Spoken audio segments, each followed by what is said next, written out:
Welcome to the Real Estate Addicts Podcast Welcome. with your hosts, Dan Rubin, RH Investment Group. Ray Hurto, RHIG. Mark Savatsky, Choose Boston. So thanks for joining us again here. Do we lose the intro music? Are we not doing it anymore? People like it. I like it. Can I hear it? There it is. There we go.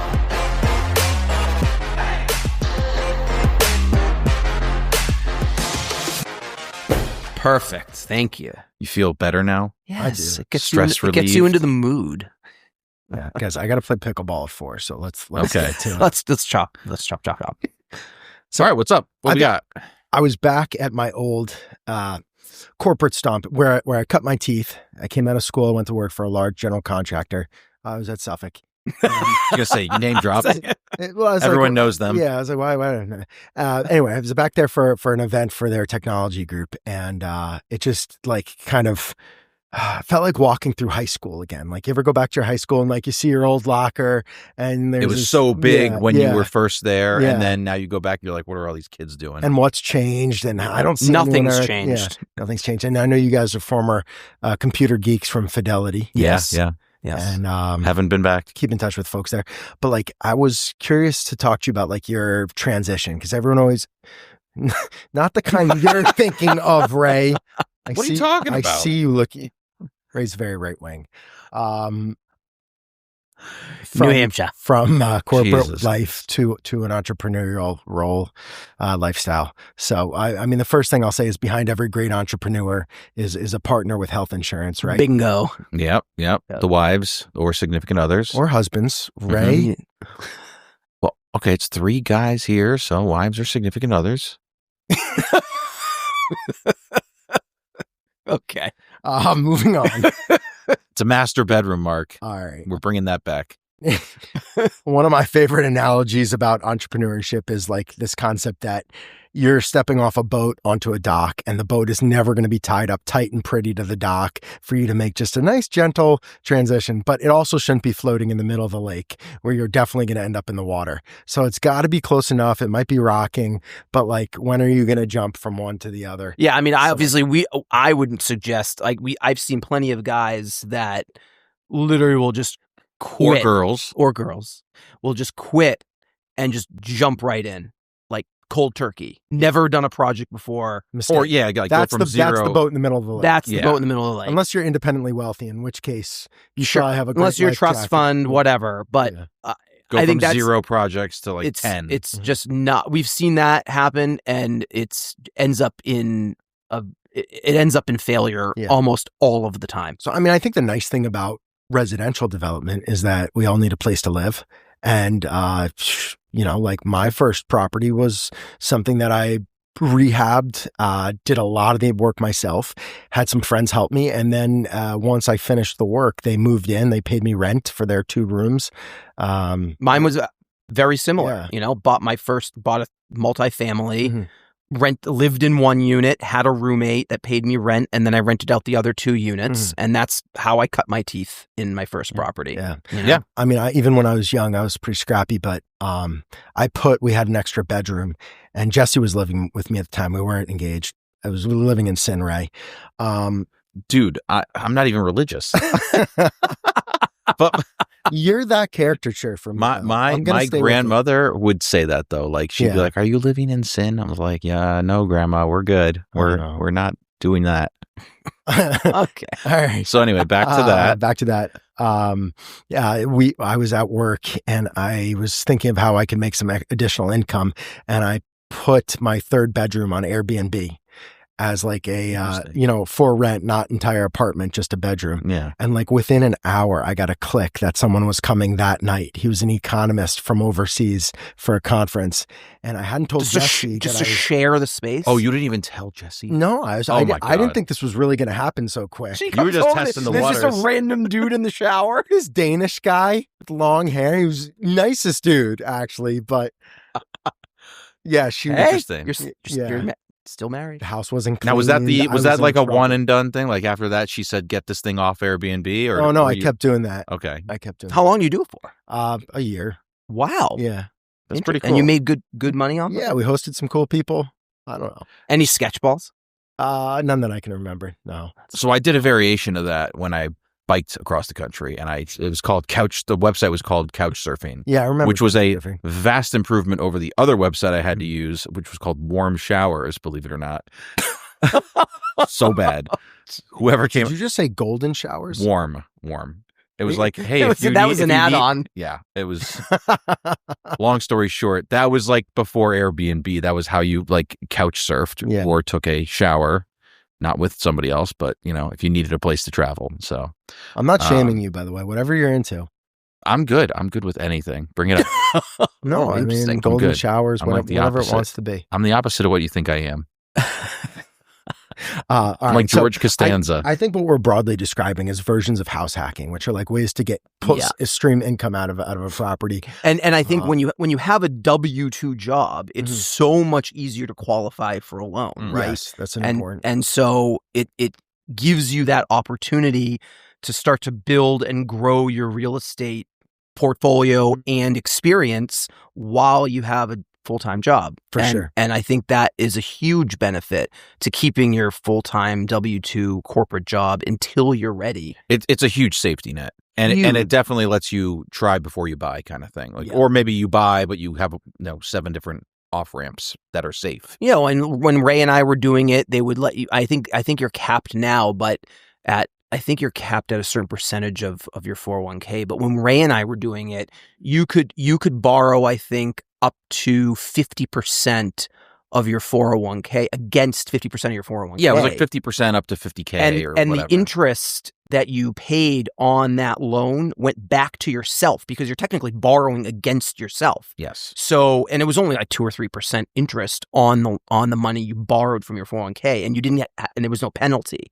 So Ray and I were able to leverage that as well to help fund some of the projects we were doing back when we were still at a corporate job. So, I think there's a lot of benefits to keeping your corporate job as long as humanly possible. I think the benefits significantly outweigh the cons or it's just until you're to the point where you have way more going on or way more projects going on than you can handle, or you just don't have any time to do both, I think that's when you have to make some sort of decision. Mm-hmm. But until you get to that point. I'd also argue you don't have to choose the project path. You could just choose to build a rental portfolio. Yeah. And then say eventually at some point, some of the places will be paid off, or I'll trade them up and do a 1031. And then I don't have to, because grow slowly. I'm not going to lie, like projects are crazy amounts of stress for all different reasons. They can pay well, but they're not for everybody. High risk, high reward. Yeah, so like also high failure, and you could lose your shirt. A rental property, you really soften the blow on that unless things go sideways, especially around here. Yeah, so rather than buying something which is a value add gut rehab, you're just going to buy a stable asset. Yeah, stable, or you could make the improvements on the units, but it could still be value add, but not like a heavy lift. Yeah, rents are low. Yeah, add a bedroom where the dining room was. Like cosmetic renovation, kitchens and baths, things like that. Because when we got started, everything was like watching Flip That House and all these different shows. They made it look so easy, and then you just find out that it's all a bunch of bullshit, and they hide everything in their it's not reality. I'll tell you who's been instrumental. As I look back, people who have been mentors to me or taken me under their wing in so many respects. Certainly my zoning attorney, I guess Mark Lacasse, just somebody who's always answered the phone, just met randomly at a political fundraiser. And that's how you met? Yeah. And he was a broker by virtue of being an attorney. And I just saw his thing on MLS once because I don't know why, I was just looking him up. And I was like, you don't have any realtors. Can I be a realtor in your group? And he's like, yeah, I don't really sell them much. I do mostly zoning work, but sure. And I went out and I actually sold a decent amount of real estate under Mark. Give me a good split. And, I had access and entree to a great zoning attorney. That's awesome. So it became a friend. And so that was a good one. And the other one I think is like a good design professional. So actually Jason Arndt from Zephyr is a good example. Jason and I left our quote corporate jobs about the same time. And, he would help me study properties, do massing studies, fit plans, things like that. It's really nice. Yeah. Did you ever get into like the networking group kind of things, or ever get on Bigger Pockets, or was that more of too scattered? No, I never really found somebody related that to way. those things. Yeah. Yeah, Because we dabbled in those for a long time, and it's like we did a lot of you did more Bigger Pockets than I did, but I went to a lot of like networking groups in like the Boston area, and I don't know. I think after a while you kind of feel that it's just you and a bunch of everyone else that are just starting out and just trying to figure out what to do next, and I wasn't really growing, I guess, and we quickly outgrew them, I feel. Yes. But I think someone that was pretty instrumental in helping us grow and kind of get to that next level was Mike Procopio from the Procopio friend of the pod. Yeah, friend of the pod. He's been on the pod. But I think Ray and I needed a push to kind of we needed a third party to kind of level set our discussions and validate some of our internal disagreements, I guess. Yeah. And he helped us kind of take that to the next level, and we really wanted to grow and build larger projects. Yeah. And he really helped us. I think what's interesting about networking and that whole discussion is it's really quality over quantity. Mm-hmm. So definitely, even at this point in my career, I probably say that I have like 3 or 4 guys who are just like core. If I really have a question, that's who I'm going to. Like we have a Slack channel with an entire group of 40 guys who are all builders in Boston, and it's good advice. It's advice anyway. But like when I really have an issue, there's like you have a group text with like 3 or 4 guys, and it's like 95% of your questions or more can be answered by just those 4 guys. Yeah. And also probably some good referrals because, that's such a huge part of our business, right? Referrals. It is. Like this Slack channel for our Build Boston group. I'll shout out Build Boston. I mean, it's been fun. I really enjoy the social aspect of it. And, but there's a Slack and there's a number of different like subreddits, if you'll call it that. And the referral one is constantly on fire. Who's got a glass guy? Who's got a ductwork cleaning guy? Who's got someone that can do this? So I think networking like means a lot of things in our world. Like subcontractor referrals is like so key. It's like a more focused Angie's List kind of thing where you're like, these are the guys that they're vetted with. Exactly. Internally. Right. Yeah. I also feel that it's very interesting, and I think we've brought this up before, but I think that our age demographic or age group is so much more open to sharing and to collaborating than the kind of old guard, I guess. And you're going to say the old guard. I have feelings about that. And my explanation, at least, is like, we grew up with the internet. So like the answers are out there. Right. So you don't have a secret sauce. Like back in the day, like 2 generations of developers ahead of us, I could think of a couple guys, but, or even our parents' generation. Yeah. Right. Maybe they're more guarded over their things because they worked harder to get them because they didn't have the internet. Not even our parents' generation. Like even guys maybe pushing some early Gen 50s. Xers. Yeah, Gen Xers. I'd say like very much like everything close to the vest. And in our world, it's always been like, if you want an answer, it's out there. So you might as well like be the one who is offering that value. And that's always done well for me. That's like a framework that I try to carry with me on like social media posts. Like, what are you posting and what's the value for the person following, for someone? Do you know what turns me off is like the folks that publish the very flashy videos that are like, here's how I do it. And I don't want to say like the Grant Cardones or those folks, but it's just folks like that where they've done well, but they've got big egos, and you're like, well, how is this going to help me? I'm obviously never going to get time with this person individually. So it all comes back to your point, which is like, it's all local and it's within sort of your own networking group. I almost feel like a group of 40 guys that, nobody's blowing up on YouTube or whatever. I mean, obviously we hope we do, but none of these folks that have gone viral or have millions of followers, at that point, do they outgrow you? And then do you lose that connection, or do you get more value from a group of like 40 versus one super mentor? I don't know. Yeah, I don't know. I don't think they're binary, but I feel you. Yeah, no, definitely. I think some of these guys, once they get to like a certain quote unquote level, they think they're kind of above everybody else. Like I just saw this video on YouTube, Cody Sanchez, you know her, right? She's No. got she's another, she kind of like does all these different business. She's like a serial entrepreneur. So I've watched videos where she explores and I had this idea, I haven't told you yet, but like a post office box, like instead of just like a UPS store or a PO box, but you do your own, and all you do is set up mailboxes and you just have somebody working sorting mail and packages. That's like a little side hustle. And then she's done laundromats, and now her latest one was like she went out to Texas and found all this land. But it's kind of like, oh, it's so easy to do it. Here's all I did. I just hustled for 2 weeks kind of thing. Like, Yeah. And then it worked. I was like, oh, I know.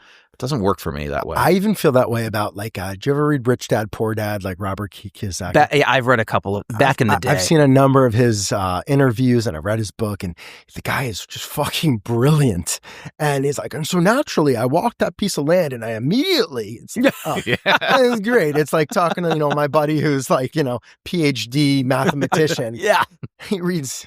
So He's like, I evaluated it in my head, Yeah. and I came up with it's like, Yeah, what do thanks. you, it's Yeah. like, it doesn't help me at all. no, Yeah. actually I got a really nice compliment over the weekend. I was at a Friendsgiving, and someone said that my superpower was explaining complicated things in a way that's simple to understand.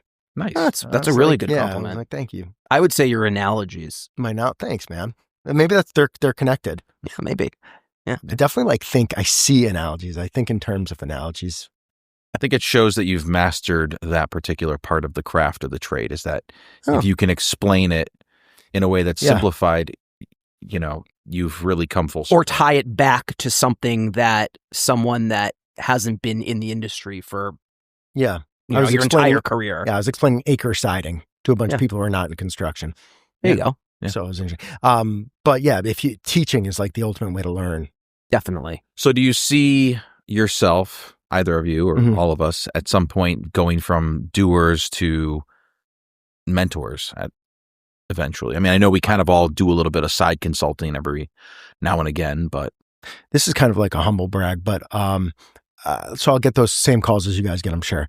And what it's like I have to value my time in some respect, but I don't want to just charge like $150 to spend an hour with, So I'm on the board for Roxbury Prep. It's a charter school. I love their mission. I'm really all about it. But so I'll say when I get these types of LinkedIn messages or outreach, say like, I'm happy to spend some time with you. Like, this is a link to Roxbury Prep, and if you'd be good enough to make a donation, that's all I'd ask. That's really nice of you. It works for everyone because it keeps people who are like, they're not super serious, they're just kind of wasting your time. That's great. Yeah.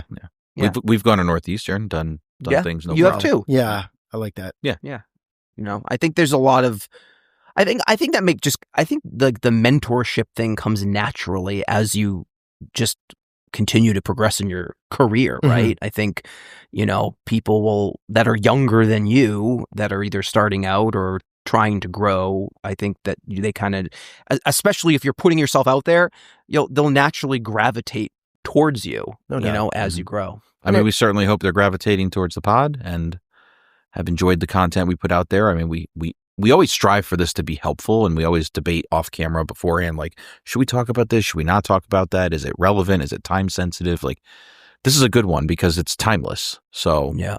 I guess the point is find a mentor or find a group and don't latch on and become annoying, but you don't be afraid to ask questions either. And also give back. Yeah. Like, Eventually. eventually, Absolutely. full circle, right? For Like sure. if you've gotten all of this advice or guidance from people that have more experience than you, and then you become very successful, just give it back. Send the elevator back down. Exactly. It is actually pretty impressive. Like, you show that kind of reciprocity and respect, and even just to the contractors, like you prefer a sub out somewhere else, like everyone's appreciative on all ends. Mhm. So, and that just helps your aura. Yeah. There you go. Cool. Yeah. Well, I think this was a great episode. If anyone has any suggestions on any type of content they want to hear or us to talk about, let us know. Hit us up in the comments. Yeah. Thank you for listening, rating, reviewing, subscribing, and watching. And we will catch you on the next one.